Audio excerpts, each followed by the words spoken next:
Hello, and welcome to the Data Science Institute's virtual seminar series. My name is Dr. Leno da Silva, and I'm a data science ambassador at the Lawrence Livermore National Laboratory. Data science is essential to many of the lab's key program areas. With the help of some of the world's most advanced supercomputers, we work in a variety of fields and application domains. Through basic and applied research, our data scientists are working to solve some of the world's most pressing challenges, in areas ranging from precision medicine and advanced manufacturing to energy and national security. Here at the lab, the Data Science Institute acts as a hub for data science activities, including this seminar series and other events to introduce new ideas and encourage collaboration. Speakers from other institutions are invited to share their innovative approaches with our data science community. With recordings of these seminars, like the one you are about to watch, we are reaching a wider audience than ever before. So, welcome. If you have questions or want to follow up after the presentation, check us out online at data-science.llnl.gov or send us an email at dsi-seminars@llnl.gov. Now, sit back, relax, and enjoy the seminar. Thank you, Min. Thank you for having me. Pleasure to be here. Thank you for the introduction. As he mentioned, I'll be talking about transforming DevOps for scientific innovation, particularly in the context of the Materials Project. We've gone through a cloud-native journey from legacy services over our 10, 11 years and our growth to running a platform that is pretty much enterprise-grade and has a large amount of daily active users and a large amount of registered users, particularly 730,000.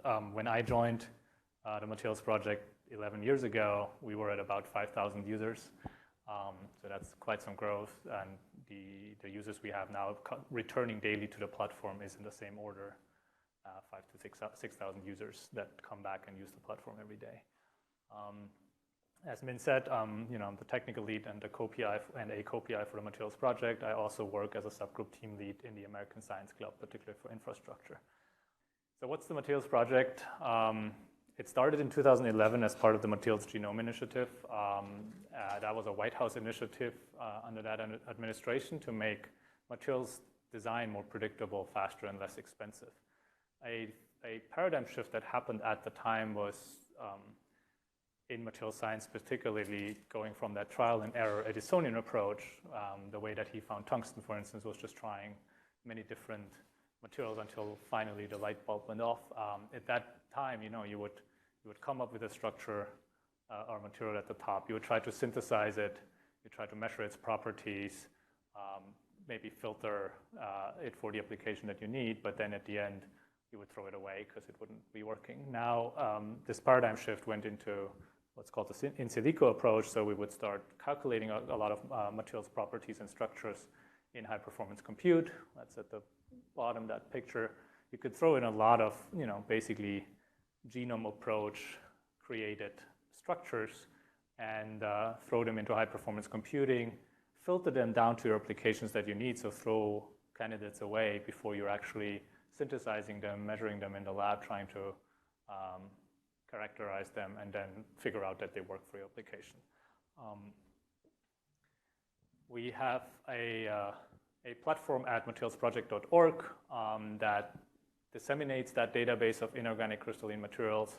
The platform has two components, right? It's not only the depth, but also the breadth about materials. We run a lot of calculations to now produce over 200,000 unique materials. And we disseminate a lot of properties, a large breadth of properties for those materials. On the left, you can see a snapshot of our website. It allows the user to filter by structural properties, by composition, by symmetry, everything that would be interesting for a materials researcher. We don't only have that kind of materials explorer interface. We also have explorers for molecules, for catalysis, but also then apps that repackage that data in a different way and present it in a different way, like phase diagrams, Courbet diagrams. They're all important in a materials science world. That platform on the left is all built on Plotly Dash. And the reason we chose that was because we wanted grad students and postdocs in our group to be able to contribute to that website and help us develop. So it's basically Python-based. Web apps can be written in Python, which is pretty common in the computational material science world. And then on the right, you can see our API client, Python API client. We disseminate that data programmatically, and that part is something that has made us a very good data steward over time, right? So we not only curate the data, we also make sure that it's findable, that it's disseminated in a programmatic way, such that researchers can find the data, use it for their own analysis.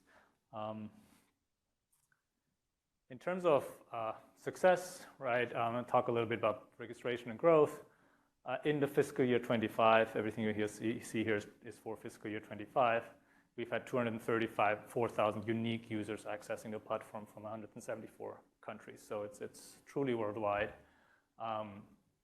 We've had about 500 million API requests that serve data, either directly through our API or through the Open Data Program that I'm going to talk about later. And that resulted in about 230 terabytes of data transferred in 1 year to the world. On the lower left, you can see our growth in registrations over the years. You see on the lower left, we started in 2011. We've been on an exponential trend for a long time, and right now we're in a very strong linear trend. Added 30% of registered users just in fiscal year 25. The lower left also shows when we transitioned from our legacy systems to our new cloud-native systems. The green histogram is the users up to then. We kept legacy going for a while. People have, transitioned over time into our new web services, and then the orange histogram is catching up with the registration. So within like a year or two, we caught up to the amount of registrations we had in our legacy system. And then if you deduplicate the two, you get the blue. So you can see that the growth that the architecture had to stand up to was pretty intense compared to when we started out 10 years ago. On the lower right is our daily active and weekly active returning users over the fiscal year, most of the last fiscal year. You can see a slight upward trend in our daily active users. That's the green line. So these are, you can clearly see the weeks and the Saturdays and Sundays. But we're up to like 5,000 users daily that return daily to do things, and we are around 15,000 users that return weekly and check things out on the website.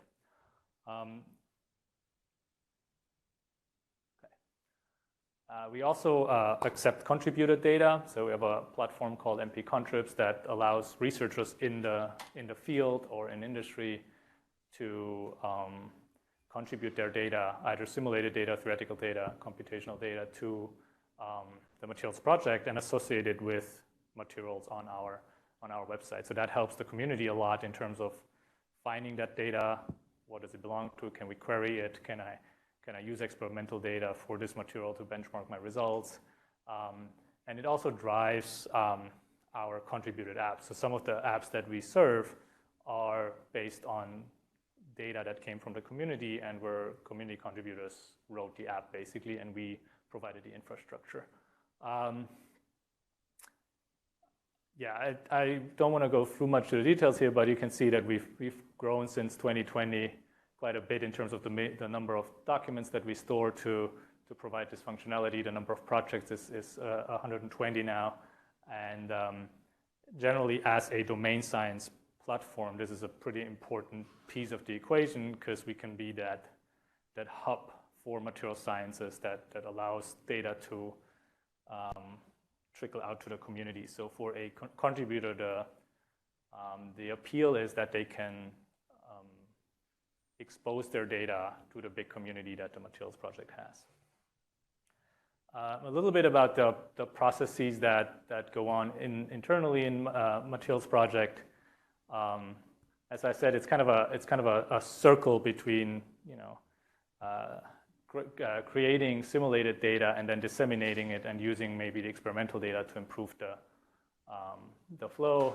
At its heart, we are a AI-ready scientific data factory, and we produce structures through our workflow software, Fireworks in that case, and other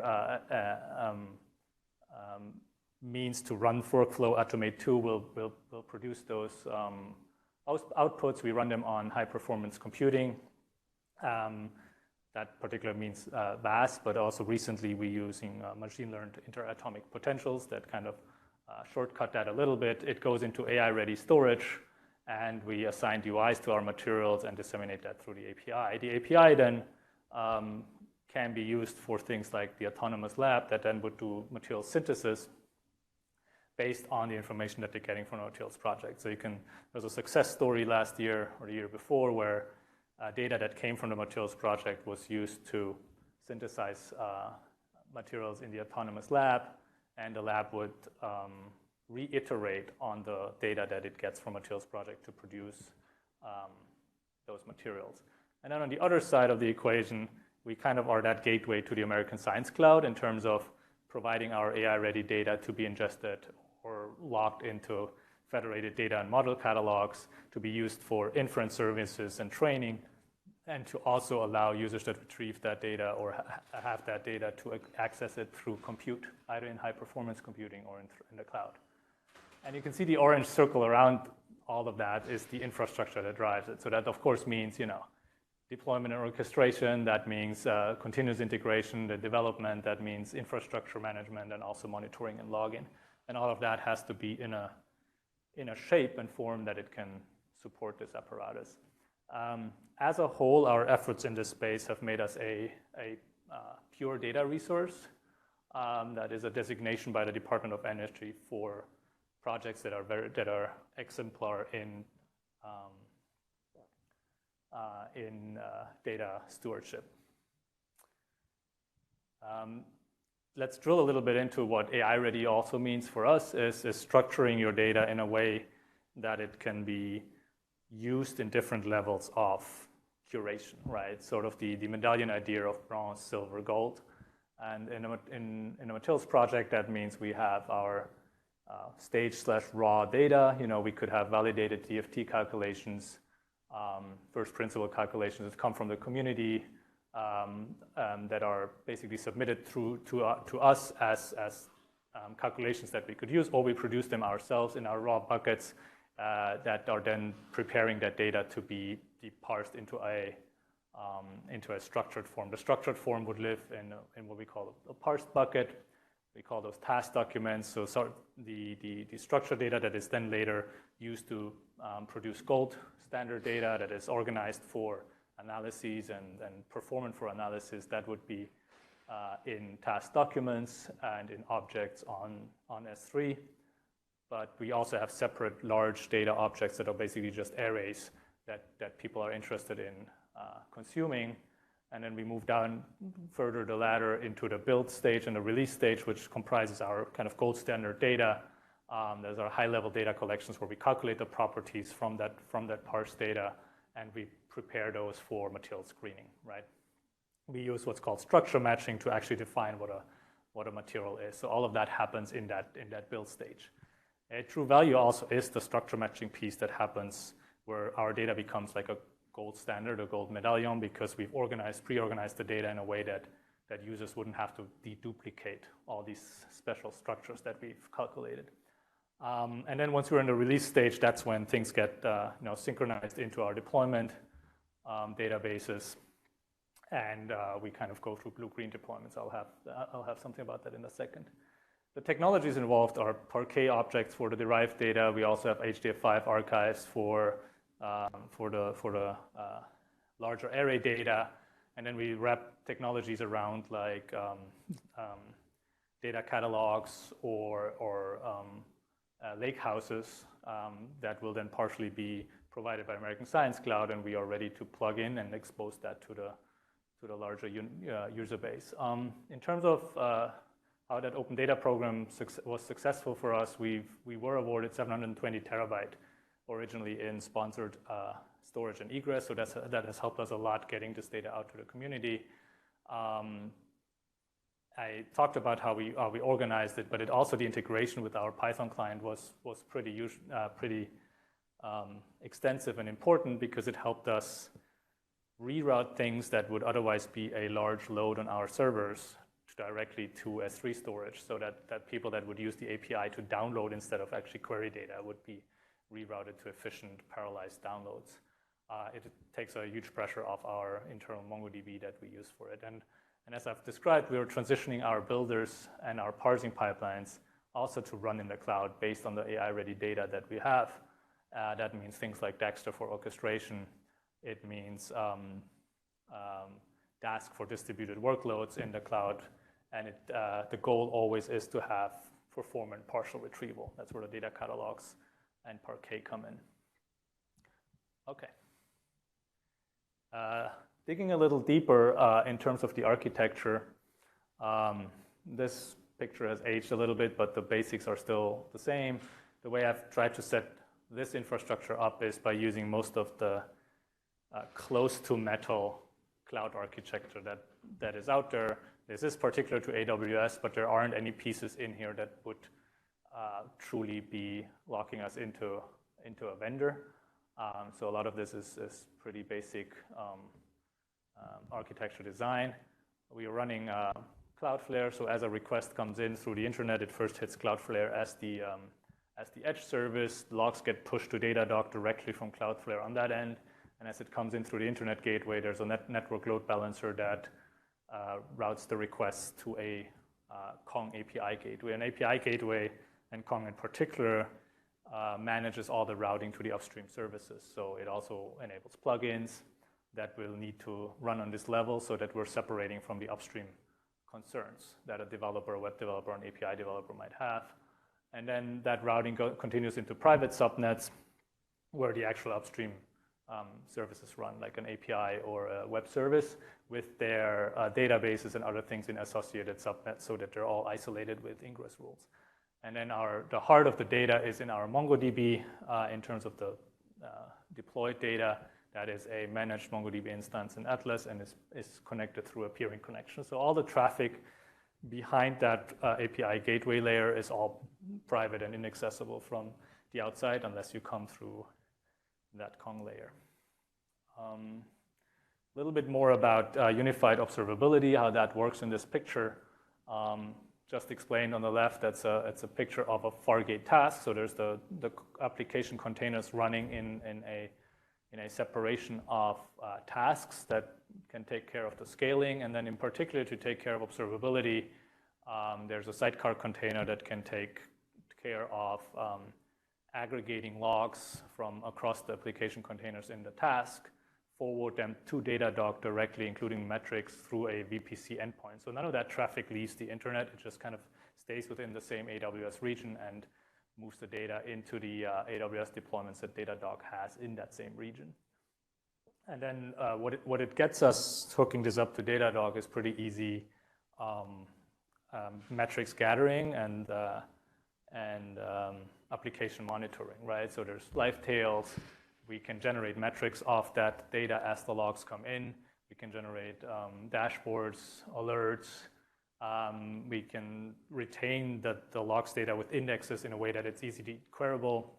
And one of the important features also is that all that indexed and pre-processed data that comes from our application containers into Datadog gets forwarded into archiving on our own data storage automatically. And then we can go and rehydrate from those archives to actually go back and generate the statistics that or the metrics that I've shown earlier. So all the metrics you've seen earlier come from this source, and also all our monitoring and logging dashboards that I'm going to show in a second come from this setup. So that's what this looks like in life. We have end-to-end observability through these dashboards into our entire infrastructure.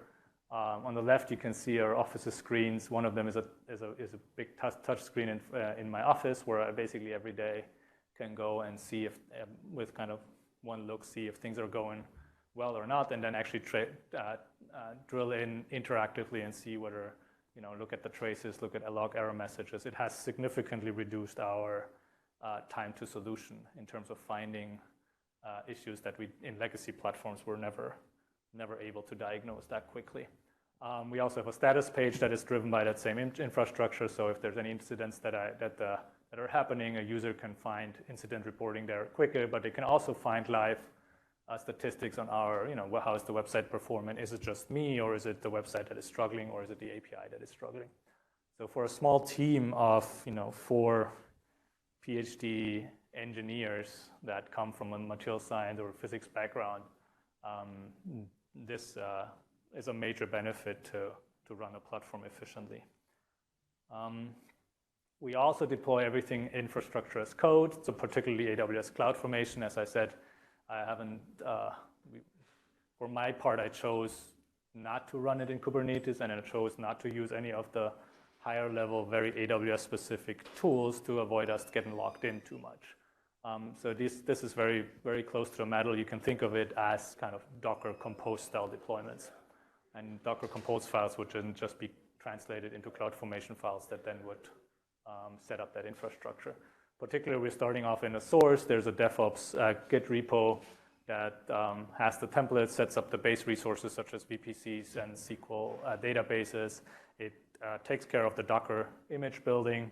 It builds all the all the images for the application containers that we need, such as Kong, MP contribs, the web app, the API, and then we use serverless compute in Fargate to set up elastic services, basically, that are then automatically restarting themselves if health checks are failing or if AWS needs to do maintenance. So that gives us an uptime.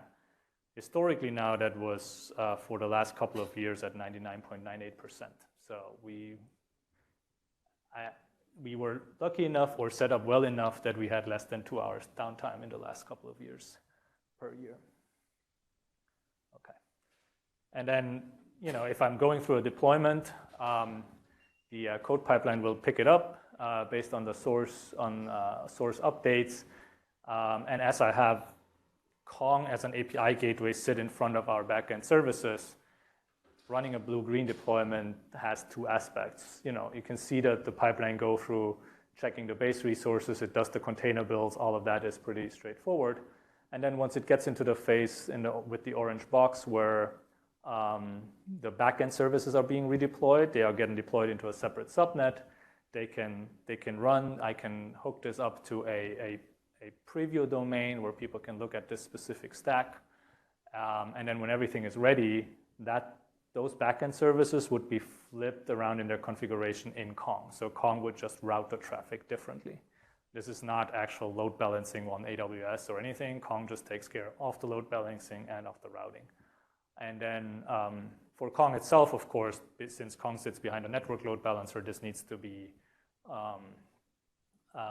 what's called ECS blue-green. So that's where ECS itself would automatically bring up a separate stack, a backend stack. It would test the listeners and the traffic through that new Kong deployment, and then if traffic is healthy, it would switch it over. It puts a lot of importance on Kong being a layer that is always up, but it also centralizes a lot that we would otherwise have to do with either vendor solutions or more manually. I want to give a little bit more of a look into the Kong API gateway, how we specifically set it up.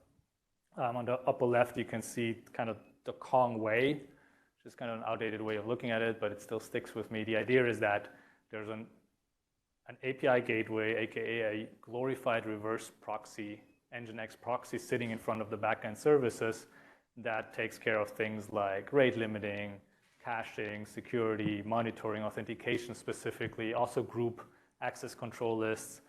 In our case, the plugins that we use are for bots, for cores, for request size limiting, also the session management, API keys, group control, rate limiting, and then in the next slide, I'll talk a little bit about the custom OAuth plugin that we've used over the 5 last years. So you can see how this is clear separation of people that write web apps, our web developer, our API developers. They never have to care about any of this.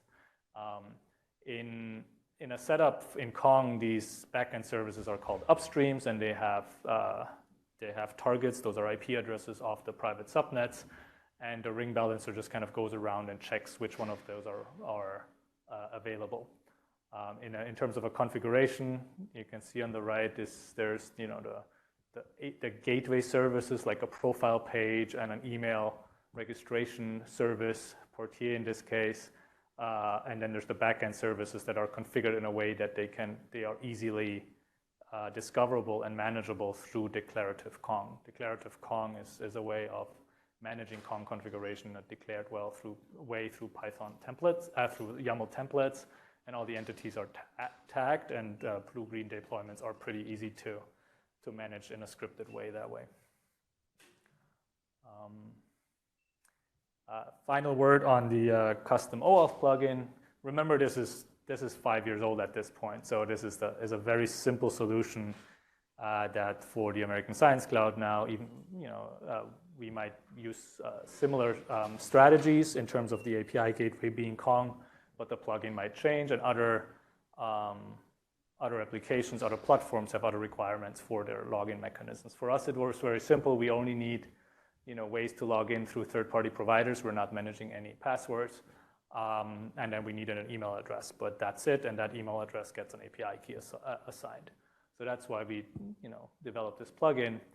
The plugin uses a OAuth proxy, so instead of continuing and setting up with each of these third-party providers, the OAuth proxy would have a configuration to know how to initiate the OIDC or the OAuth cycle with those providers and come back with a normalized response. Once it comes back and is authenticated, the proxy server would also talk to the Kong admin API, set up consumers, set up API keys, register that in the platform so that Kong can set up a session for that user.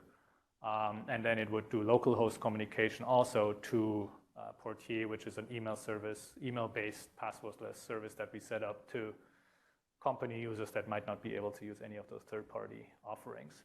So what you end up at the end with through that whole process is a list of users in Kong, cached in Kong, with API keys and usernames. And that is separated from the rest and separated from the login. So that information doesn't make it to Datadog. It's only the consumer, the user ID that makes it to Datadog.